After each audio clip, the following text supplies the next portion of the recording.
जब जीव को मनुष्य शरीर में जन्म लेना होता है तो प्रकृति में वर्षा के साथ आता है, प्रकृति में वर्षा के साथ आया, और फसल में मूली, गाजर, गेहूं, अन्न, इनमें वो जीव प्रवेश करता है और उसे माता पिता दोनों पाते हैं। तो सप्तम धातु वीर के रूप में परिणित होता है जीव। वो वीर कण के रूप में माता के उदर में जब प्रवेश करता है तो एक रात्रि में मां का और पिता का, दोनों का वो जो वीर मिलता है, उस रज और वीर के मिलने से एक कलल सा बनता है।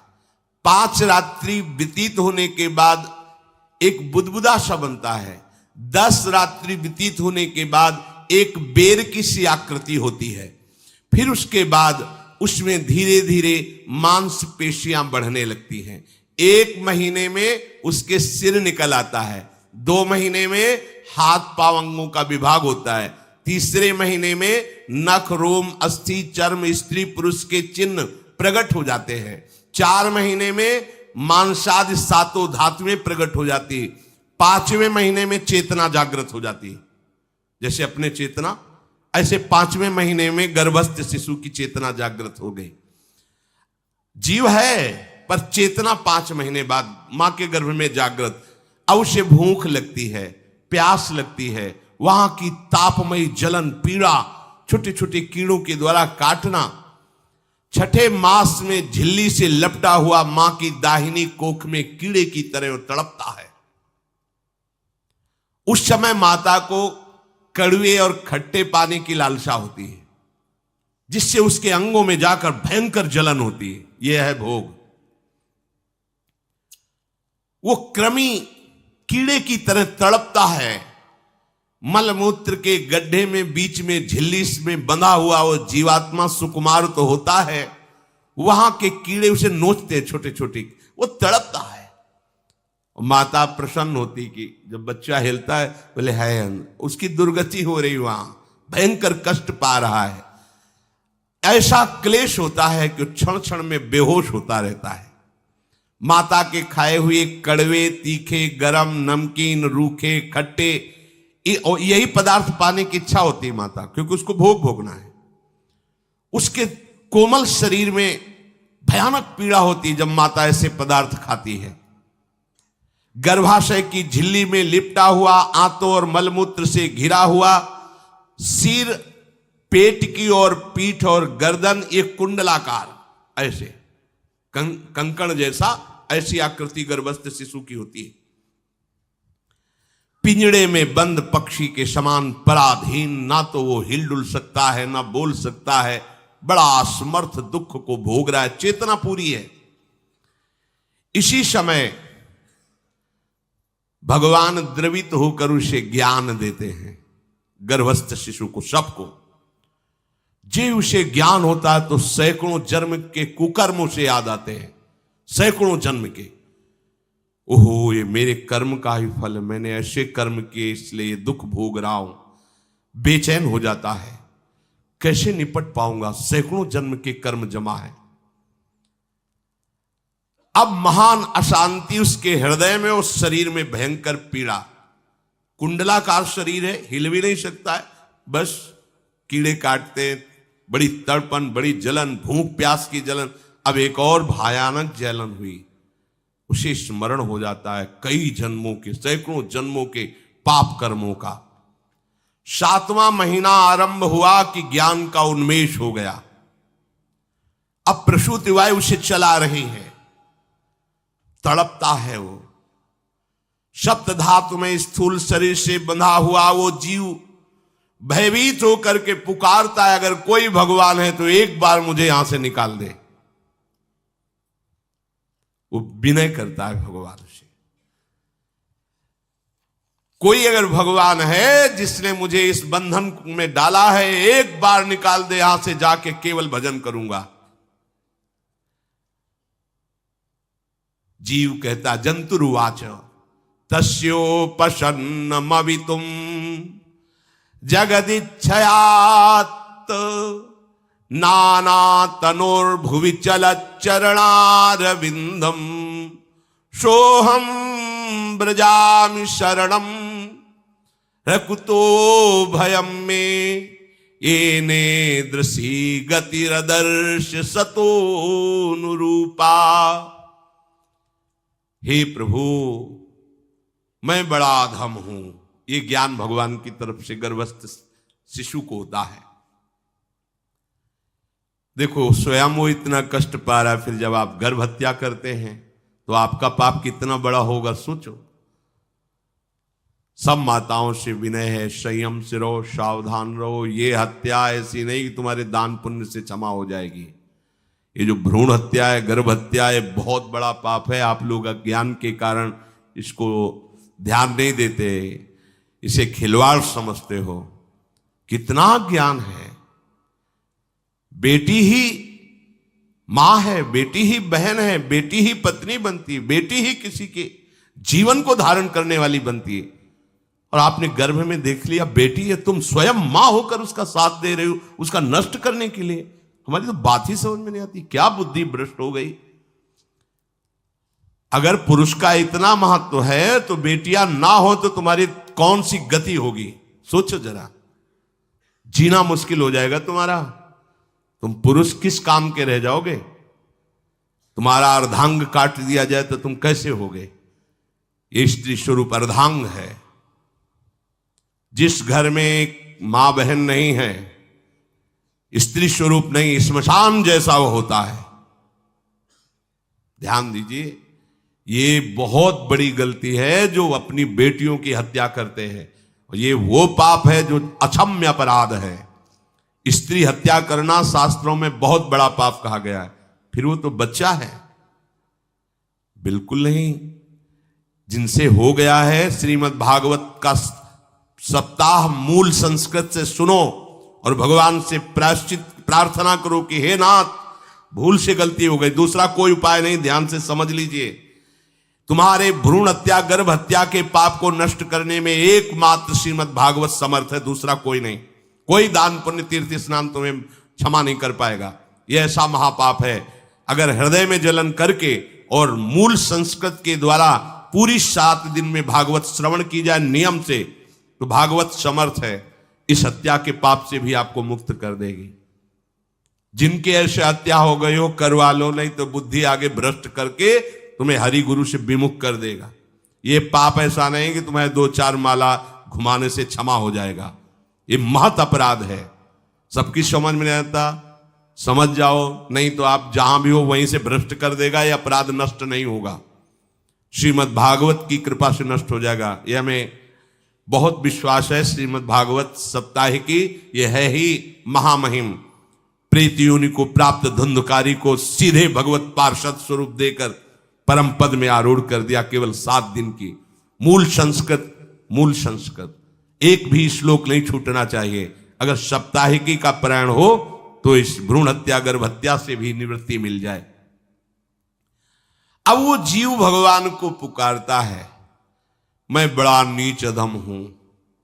आहा, भगवान आपने जो मुझे गति दिखाई है तो मेरे कर्म के अनुसार ही है, आपका इसमें कोई दोष नहीं।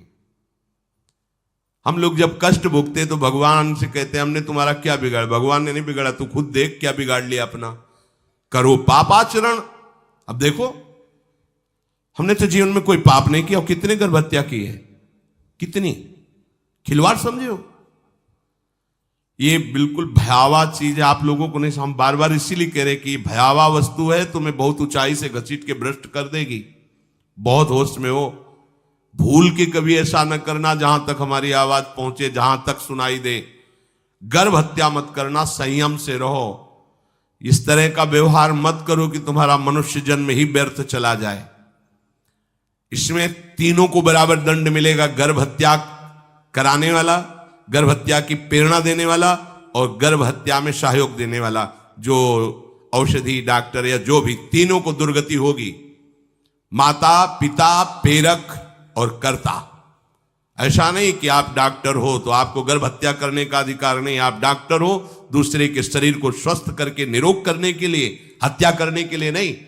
कोई भी हमारा संविधान ऐसा आदेश नहीं करता कि आप गर्भ हत्या कर दो, ना भागवतिक और ना भारतीय संविधान। ऐसा संविधान आदेश नहीं करता। अब वो जीव कह रहा है कि प्रभु मेरे योग्य ही है आपने जो मुझे दंड दिया है। मैंने सुना है कि आपकी शरण में जो आता है आप उसकी रक्षा कर लेते हैं। आपकी जो शरण में हो जाता है वो इस भूमि पर, भारत भूमि पर, विश्व पर निर्भय विचरण करता है, कोई उसे भय नहीं प्रदान कर सकता। प्रभु मैं इस माता के उदर में माया का रहस्य न जानने के कारण ऐसे कर्म किए कि मैं आ गया हूं, बहुत दुख पा रहा हूं। हे निर्विकार अखंड बोध स्वरूप परमात्मा, मैं बार बार नमस्कार करता हूं। प्रभु मेरे ऊपर कृपा कर दो, एक बार इस गर्भ से निकाल दो। मैं यहां से बाहर जाकर आपका निरंतर भजन करूंगा। ये वादा करके आए हम प्रभु से सब। प्रभु ने करुणा करके हमें चांस दिया है मनुष्य शरीर। प्रभु मैं बहुत जन्मों से इस समय स्मृति आ रही, देख रहा हूं कर्मों में भटकता रहा आपसे विमुख होकर के। ये जो मुझे अभी ज्ञान हो रहा है केवल आपकी कृपा से तत्कालिक है, तत्कालिक। एक तत्कालिक वैराग्य होता है, जैसे कथा सुनियो मन में आया कि अब तो भजन ही करना है। ये तत्कालिक है, स्थायी नहीं है। इसे स्थायी बनाओ। प्रभु आप अंतर्यामी हो, आप सब कुछ जान रहे हो। तीनों तापों की शांति के लिए भक्तजन आपका भजन करते हैं। मैं देहधारी होकर जीव माता के उदर में मलमूत्र से रुधिर की झिल्ली में फंसा हुआ माता की जठराग्नि के ताप से जल रहा हूं। प्रभु एक एक क्षण में यहां विकल होकर केवल इंतजार कर रहा हूं कि किस समय मुझे यहां से निकाला जाएगा। दीन बंधु यहां से कब मैं निकलूंगा। स्वामिन आप बड़े दयालु हो। आप जैसे उदार प्रभु ने मुझ गर्भस्थ शिशु को ये ज्ञान दिया। हे दीन बंधु आप अपनी कृपा से प्रसन्न हो जाइए। प्रभु एक बार निकाल दीजिए। मैं ऐसा भजन करूंगा कि दोबारा संसार के दुख में नहीं आऊंगा। कपिल भगवान कहते हैं, हे माता, वो गर्भस्थ बालक शिशु भगवान से प्रार्थना करता है, भगवान का आदेश होता है, तत्काल प्रसव वायु धक्का मारती है। जे ही प्रसव वायु धक्का मारती तो उसको ऐसा भयंकर कष्ट होता है, जैसा पीछे लिखा है कि जैसे जिंदा किसी की चमड़ी उतारी जाए, ऐसा मां के गर्भ से निकलते समय उसे कष्ट होता है। वो अत्यंत कष्ट से व्याकुल होता है। उसी समय उसका वो ज्ञान नष्ट हो जाता है जो भगवान ने दिया था। उस समय उसकी श्वास की गति रुक जाती, जैसे किसी का गला दबा दिया जाए तो कैसा लगेगा। ऐसे ही पूरी की पूरी भागवती की स्मृति नष्ट हो गई। होश आया तब देखा कि वो बाहर पड़ा हुआ है, माता के उस मलमूत्र में सना हुआ बिष्ठे की कीड़े की तरह। गर्भवास में जो दिव्य ज्ञान प्रकट हुआ था भगवान की कृपा से, वो सब नष्ट हो गया।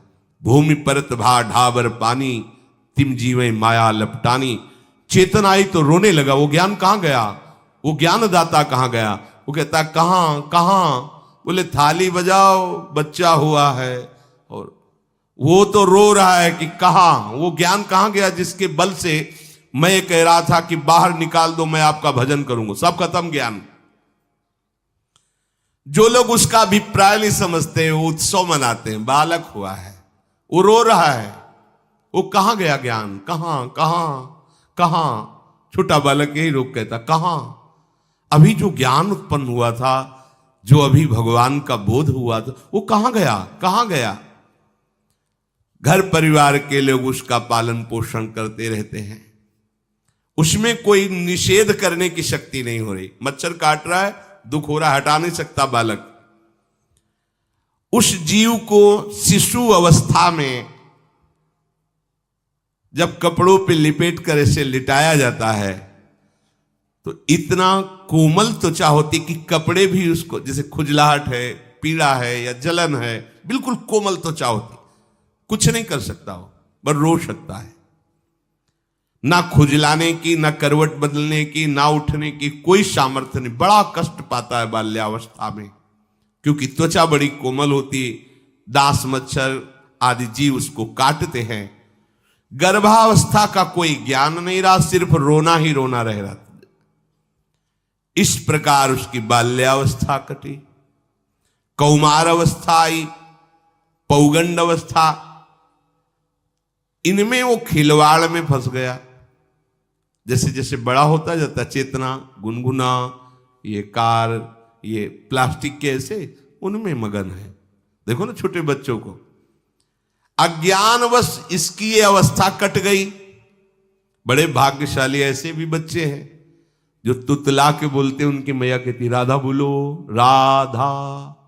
देखो ये सौभाग्य, प्रणाम है उन माताओं को जो अपने बच्चों को भगवान नाम बुलाती हैं कि आप बोलो, श्री हरिवंश बोलो, राधे राधे बोलो। धीरे धीरे उसकी युवावस्था पहुंची। इस समय उसके अंदर एक भूत सवार होता है, जवानी का भूत है, ये सबके सवार होता है। अगर मंत्र चल रहा है तो भूत नहीं चढ़ेगा, नाम चल रहा है तो भूत नहीं चढ़ेगा, नहीं तो भूत चढ़ जाता है। ये कुछ भी करवा सकता है भूत, भूत ही तो है ना। वैसे ही पंचभूत लिपट गए, ये ऊपर से जवानी का और भूत सवार हुआ, तो जौवन ज्वर के ही नहीं बलकावा। जवानी में कोई भी ऐसा अपराध नहीं जो हो ना जाए। बड़ा भयानक इसमें स्वरूप होता है। इसमें केवल भोग, केवल भोग, एक ही दृष्टि रहती है, भोग भोगना। अज्ञानवश जब भोगों की प्राप्ति में बाधा पड़ती तो भयंकर वो क्रोध करता है, शोकाकुल होकर हिंसा कर बैठता है। जैसी घटनाएं सुनने को मिलती हैं, राक्षसी घटनाएं, ये भूत है जवानी का। जहां कामना में बाधा पहुंची, क्रोध, क्रोध में वो समझ नहीं पाता कि मेरे जैसा ही प्रिय शरीर उसका है जो मैं वर्ताव कर रहा हूं।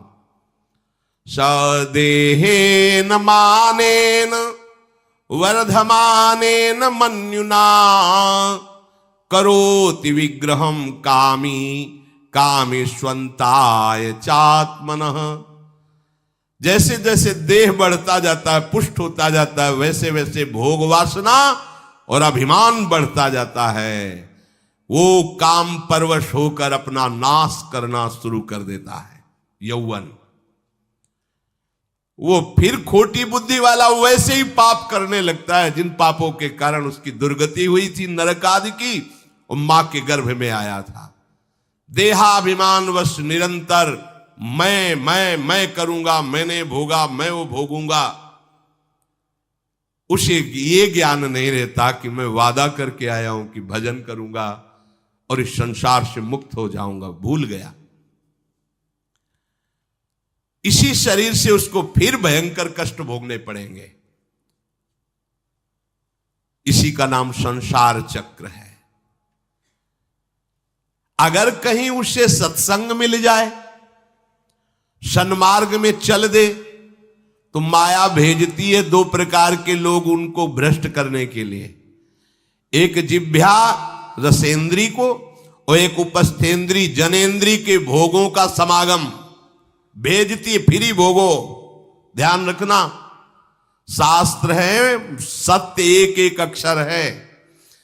जब किसी को सत्संग मिल जाता है तो सत्संग का प्रभाव होता है भगवत मार्ग में रुचि पैदा करना, प्रभु अच्छे लगना, प्रभु का नाम जप करना, सत्य मार्ग में चलना। जब तुम सतमार्ग में चलोगे तो दो प्रकार के लोग भेजे जाएंगे। बढ़िया हलवा, बढ़िया खीर, रबड़ी, लो प्रभु, पाओ, आरोगो, रसेंद्री और फिर जनेंद्री। फ्री, कोई परेशानी नहीं, भोगिए आप। फिर वो ऐसे विषयी पुरुषों का संग करके वैसे ही पहले की तरह फिर पाप करने लगता है। बहुत होश में, बहुत होश में। इनको ऐसे लोगों का संग कराया जाता है जिससे सत्य, शौच, पवित्रता, दया, संयम, लज्जा, क्षमा, यश, मन इंद्री का संयम, ये सब सद्गुण नष्ट हो जाएं, ऐसे लोगों का संग कराया जाता है। ऐसे लोग बहुत हैं, वो आपको पैसा खर्चा करके वो आपको भोग दिलाएंगे, भोगो भैया, आप इनके लिए नहीं भगवत मार्ग में आए हो, आप प्रभु की प्राप्ति के लिए आए हो। बच्चों सावधान हो। ये देखो शास्त्र कह रहा है रसेंद्री और जनेंद्री दो की सुविधा देने वाले लोग मिल जाएंगे। अत्यंत सोचनीय मूढ़ देहात्मदर्शी ऐसे असत पुरुषों का संग करके भ्रष्ट हो जाता है। अच्छा वो आग लगा दिए, वो चल दिए, फिर नहीं देंगे। कुछ लोग ऐसे होते हैं, ये 10 दिन अपने पैसे से आपको नशा करवाएंगे, फिर इसके बाद तुम्हें उनके पैरों में गिरना पड़ेगा, फिर मांगने से भी नहीं देंगे, पहले फिर ही देंगे। आदत बिगड़ गई। ऐसे लोग मिलेंगे, मुस्कुराएंगे, हंसेंगे, आपको गले लगाएंगे, आपको लगेगा जीवन का सार मिल गया, फिर इसके बाद जूते चलाएंगे, गली में नहीं देखने देंगे। अब तुम्हारी वृत्ति बिगड़ गई, तुम उधर ही ताको, होश में होश में। इस जीव को किसी और के संग से ऐसा बंधन, ऐसा मोह नहीं होता जैसा कामिनियों के संग से होता है। भगवान कपिल देव जी कह रहे हैं, न तथास्य भवेन्मोहो बंधश्चान्य प्रसंगतः योषित संज्ञाद यथा पुरुषो यथा तत्संग संगता। कामी पुरुषों का, कामिनियों का संग जैसा परमार्थ भ्रष्ट करता है वैसा और किसी से नहीं हो सकता। इसलिए तुम इतना अपने को मत साधक समझ लो कि हमारा कौन बिगाड़ सकता है। उदाहरण में दे रहे हैं, प्रजापति स्वाम दुहितरम दृष्ट्वा तद्रूप धर्षितः रोहित भूताम शोनवधा वदृक्ष रूपी हतत्रपहा। स्वयं प्रजापति भगवान ब्रह्मा जी ने अपनी पुत्री को जब देखा, प्रसंग आता है, सरस्वती जी, बहुत सुंदर सरस्वती जी है, तो अपने को संभाल न सके। उनके रूप लावण्य और यौवन के स्वरूप को देखकर भगवान ब्रह्मा जी आकर्षित हो गए। इसलिए दूसरों की तो बात ही क्या है, हम सब ब्रह्मा के ही बनाए हुए हैं, वो आकर्षित हो गए। इसलिए बलम में पश्चिमाया स्त्री मैया जैनो दिशाम या करोति पदाक्रांतान भूर्विजंभेण केवलम। हे माता, मेरी माया का बल देखो, जो अपने पैरों से विश्व को कुचल सकते हैं, ऐसे दिग्विजयों को अपने पैरों के नीचे कुचल दे, वो मेरी माया है। देखो, बलम में पश्चिमाया स्त्री मैया जैनो दिशाम, जो 10 दिशाओं पर विजय प्राप्त कर सकते, उनको भी घुटने टिकवा दे, ये मेरी माया है। संगम न कुर्यात् प्रमदा सुजातु योगस्य पारम परमारुरुक्षु मत्सेवया प्रतिलब्धात्म लाभो वदंति या निरय द्वारमस्य। श्री भगवान कह रहे हैं, अहो मेरी इस माया का बल देखो। इसलिए जो मेरे को प्राप्त करना चाहता है, योगारूढ़ होना चाहता है, भजन में आगे उन्नति चाहता है, उसे चाहिए जो तुम्हें भ्रष्ट करने के लिए इशारे करे, चाहे स्त्री हो चाहे पुरुष, तजिए ताहि कोटि बैरिशम यद्यप परम सने। वो मित्र नहीं, वो माया के द्वारा भेजा हुआ दूत है।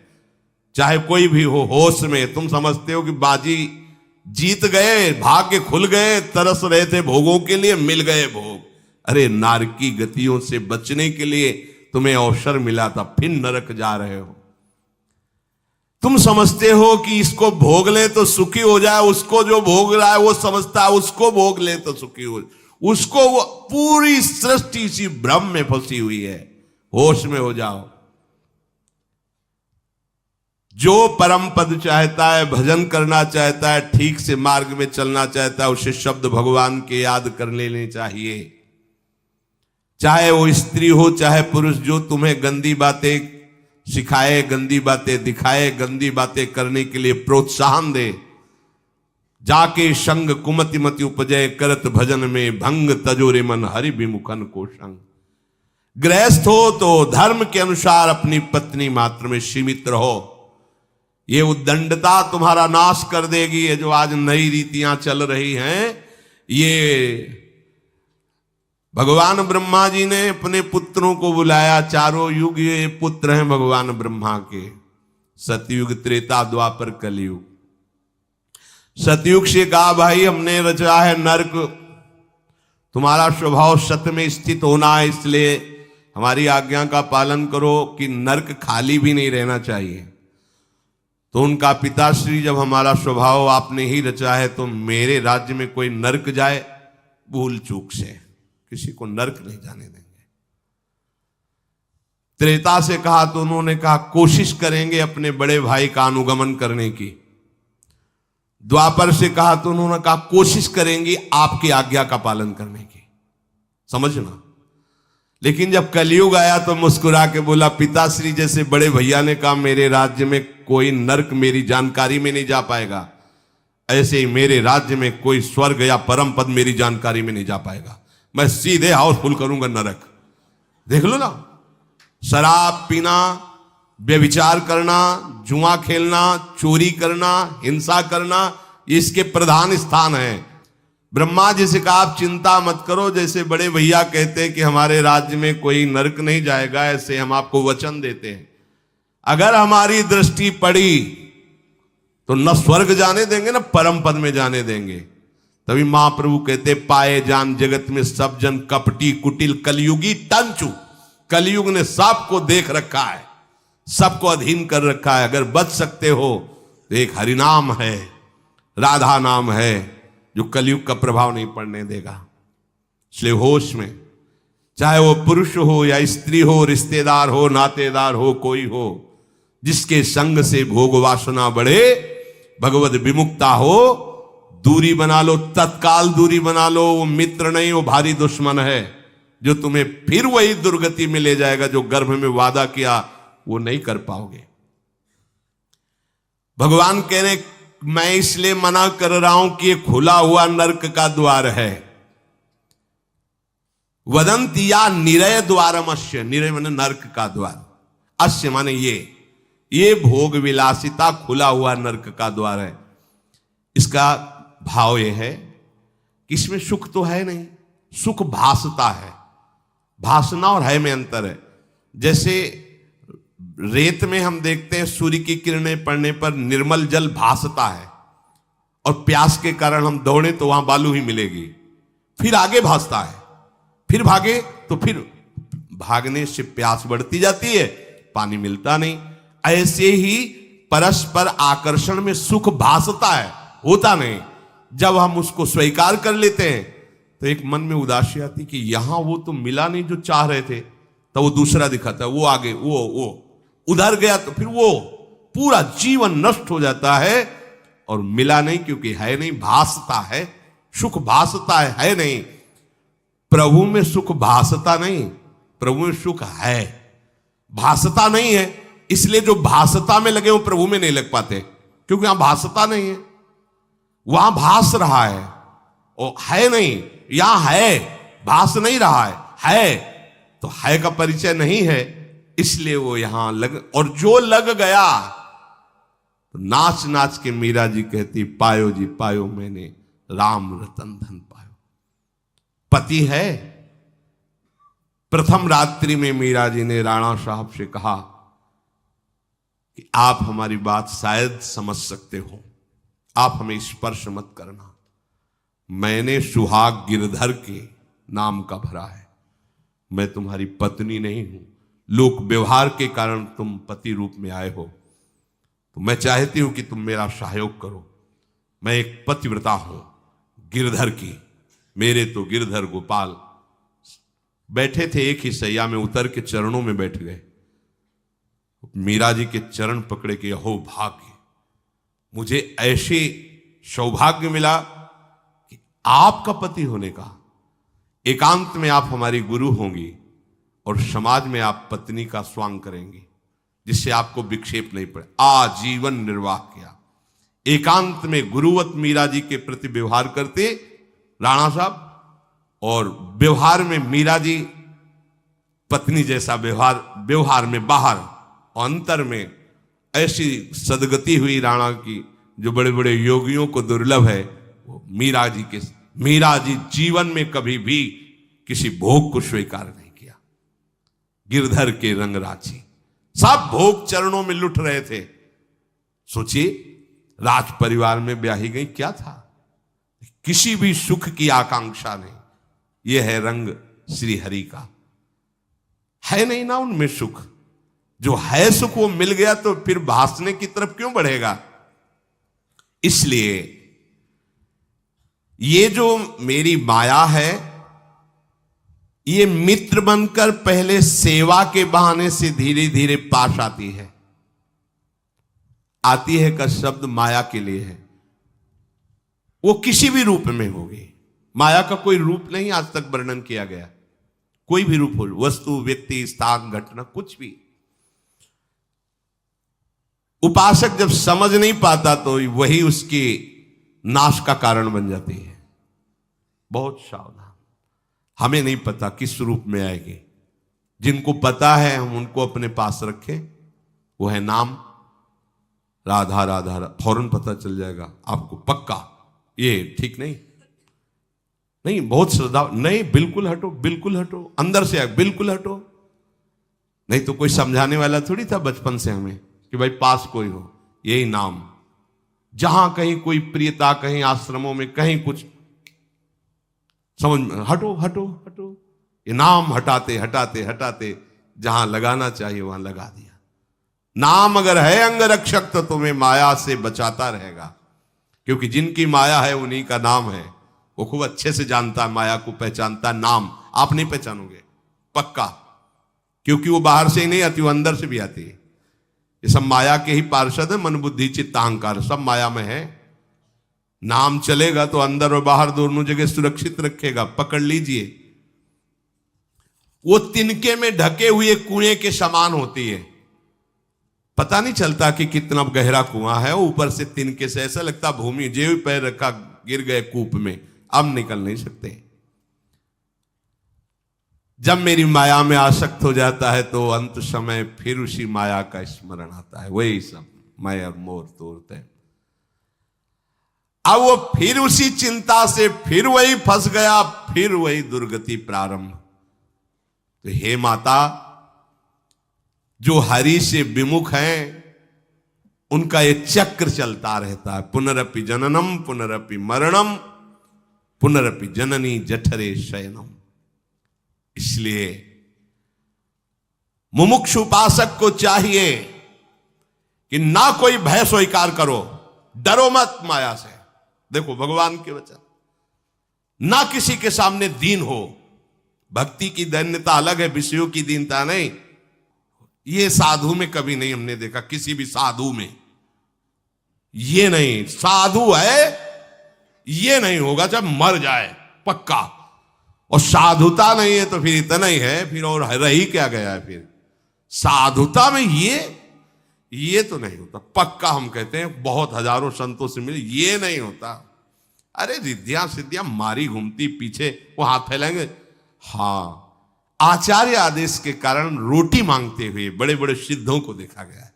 टुकड़े रोटी के मांगने, आचार्यों का आदेश है। भिक्षा औषधम अन्नम, भिक्षा रूपी अन्न रूपी औषधि से उदर पोषण करे, ऐसा आचार्य। चाहे वो भगवान शंकराचार्य हो, चाहे आप प्रेम के उपासक हो। भूख लगेगो मांग खाऊंगो, गिनो न सांझ सवेरो, ब्रजवार छिन के जूठ टूक और घर घर छाछ महेरो, ऐसो कब करी हो। बस साधु 30 मिनट के लिए केवल भिक्षुक बनता है और 23.5 घंटा के लिए बादशाह रहता है। मिले तो ना मिले तो बस भिक्षा बादशाह। जाय न चाहे कबों कछ तुम सन सहज सने, बसो निरंतर तासुर सुराउर निजगे। साक्षात भगवान हृदय में खेलते रहते हैं। दीनता नहीं होनी चाहिए। ये भागवतिक दैन्यता अलग है, ये दलिद्रता रूपी दीनता नहीं होनी चाहिए कि ठंडी लग रही कपड़ा दे दो, देखो हमें तीर्थ यात्रा करनी पैसा दे दो, हमें यज्ञ कर। कौन सी यज्ञ करनी तुम्हें? कौन सी यज्ञ?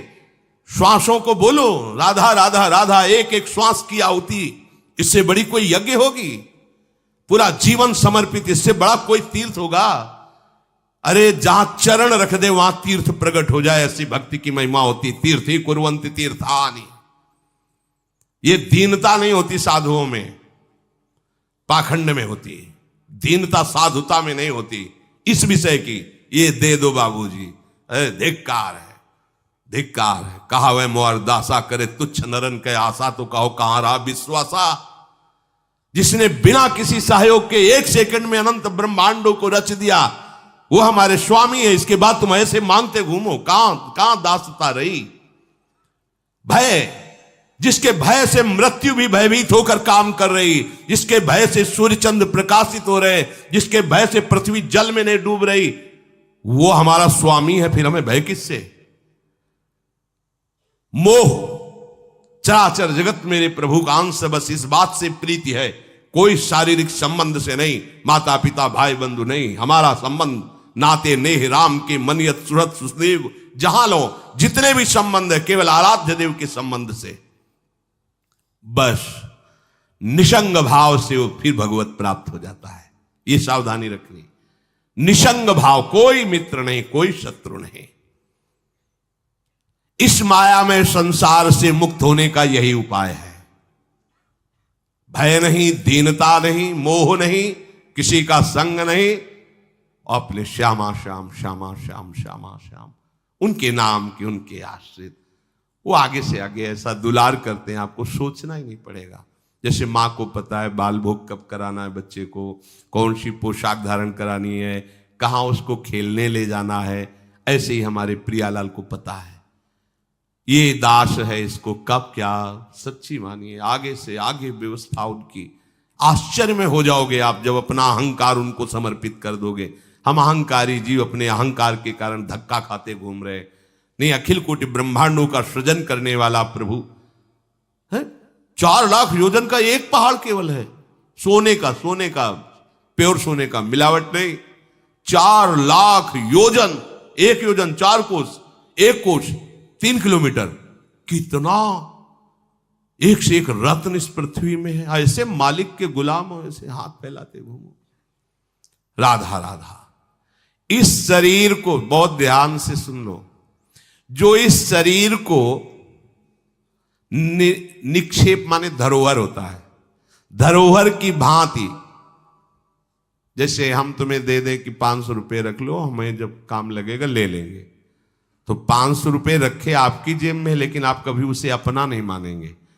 अगर कभी आवश्यकता पड़ी, किसी ने बताया भी कि 500 रुपये आपकी जेब में, नहीं, वो तो धरोहर है। जब वो मांग लेंगे तो उनको हम खर्चा, धरोहर का खर्चा स्वयं में नहीं किया जाता। ईमानदार आदमी धरोहर को जैसे रखा वही, ये नहीं कि हम 500 खर्चा कर लेते हैं फिर कमा के 500 दे देंगे, नहीं, वही सेम टू सेम वैसे ही वापस होगा। तो ये शरीर प्रभु की धरोहर है। सुधा निधि में भी एक श्लोक में आया है, ये प्रियाजू की धरोहर है। कबीरदास जी ने कहा है, चदरिया जैसी की तैसी धरि दीनी। जैसी दी थी प्रभु, हमने मलिन नहीं की, वैसे की वैसे वापस कर दी। तो क्या होगा उसका परिणाम? मोक्ष, भगवत प्राप्ति। इसे मलिन करने का अधिकार तुम्हें नहीं। ये चदरिया जो मिली है, मनुष्य शरीर, ये भगवत प्राप्ति। इसे गंदा मत करो। शरीर को धरोहर की भांति रखकर, ये गुरु की संपत्ति है, ये इष्ट देव की संपत्ति। तन वांग मनोभिरमलई सोहम तविवासिता। ये शरीर, ये मन, ये वाणी हमारे गुरुदेव को समर्पित, उनकी आज्ञा के अनुसार चलना है। तो क्या होगा? अनासक्ति बढ़ेगी, किसी से कोई राग नहीं। अनासक्त होकर वो भगवत प्राप्त हो जाएगा। एक ही उपाय समस्त दुखों से बचने का, मामुपेत्य। जो मेरे आश्रित हो गया, मेरा भजन करता है, पुनर्जन्म नहीं होता उसका। क्योंकि दुखालयम शाश्वतम, संसार में वही जवानी, वही बुढ़ापा, वही रोग, वही योनियों में भटकना। थोड़ा तो थक जाओ। तुम्हें नहीं चाहिए दिव्यता तो कम से कम इतना समझ लो। फिर वही प्रारंभ वाली बात कहते हैं कि देश विदेश सुख के लिए भटकते हो, तो हम भी तो ऐसे देश की बात कर रहे हैं जहां सुख ही सुख है। जहां काल की भी चाल नहीं है, वो है निकुंज देश। निकुंज देश के राजा हैं श्यामा श्याम। चलो ना वहां, राधा राधा रूपी धन कमाओ, यहां किसी से व्यवहार न करो, प्रेम का व्यवहार भगवत समर्पित करो, राग द्वेष का व्यवहार मत करो, तो इसी जन्म में ये कर्म परंपरा खत्म हो जाएगी। पता नहीं कौन कौन सी योनियों में हमें जाना पड़े मां के गर्भ में। इसलिए भाई ये आखिरी जन्म होना चाहिए, ऐसा कर लो, ऐसा धन कमा लो जो तुम्हारे साथ चले, वो है राधा नाम। अब जीवन में धोखा ना होने पावे। सबसे प्रार्थना है बच जाओ, आगे और कलयुग भयानक रूप लेके आएगा, आपसे भजन नहीं होगा। अभी देख लो, न खान पान पवित्र है, न संग पवित्र है, न दृश्य पवित्र है, आगे तो और भी। ये ऐसा समय पैदा करेगा कलयुग कि कोई राम कृष्ण हरि नाम सुनाई नहीं देगा। भा भ्रष्टाचारा सब संसारा धर्म सुने नहीं, कहीं स्वाहा स्वधा तो खत्म होता जा रहा है। देख लो, पहले यज्ञों की भरमार होती थी, कहां यज्ञ हो रहे हैं। ऐसे ही अभी सत्संग सुनने को मिल रहा है। कितने जगह सत्संग होता है, भगवत प्राप्ति का कितनी जगह सत्संग होता है, खोज लो आप पूरे भारत में। कितनी जगह शुद्ध शास्त्र सम्मत भगवत मार्ग की बात मिलेगी। कितने नाम जापक रह गए हैं वास्तविक। आगे चल करके आपको सपोर्ट ही नहीं मिलेगा भक्ति का। जैसे अभी डरने लगे कि अगर तिलक लगा के जाएंगे तो ऑफिस वाले क्या कहेंगे, स्कूल में तो कंठी और तिलक ही नहीं धारण करने दिया जाता। बच्चे कहते हैं, घर में कहते हैं तुम सुहागवती हो, कंठी तो विधवा धारण करती हैं। कैसा दुर्बुद्धि घर वाले। और ठाकुर सेवा ये तो विधवाओं का काम हुआ। सच्ची सौभाग्यवती वही है जिसने ठाकुर सेवा स्वीकार कर ली। सच्चा मंगल सूत्र कंठी ही है जिसने हरि का पहन लिया। कैसी मंद बुद्धि है लोगों की। ऐसी मतलब सौभाग्यवती भी कंठी पहन सकती हैं, तो हमें लगता है इससे बड़ा दुर्भाग्य क्या होगा, हम इसे सौभाग्य मानेंगे। राम हरि कृष्ण बोल न पावे, कंठी न धारण करे, रज न धारण करे और उसे सौभाग्यवती, तो कौन सा सौभाग्य। मरण धर्मापति, कुछ दिन में वो भी मरेगा, फिर बनना क्या बनना। न भजन लायक रह जाओगे, न संसार लायक रह जाओगे। प्रार्थना मान लो, थोड़ा कड़ुआ लगेगा लेकिन बहुत मीठा है परिणाम इसका। ये तक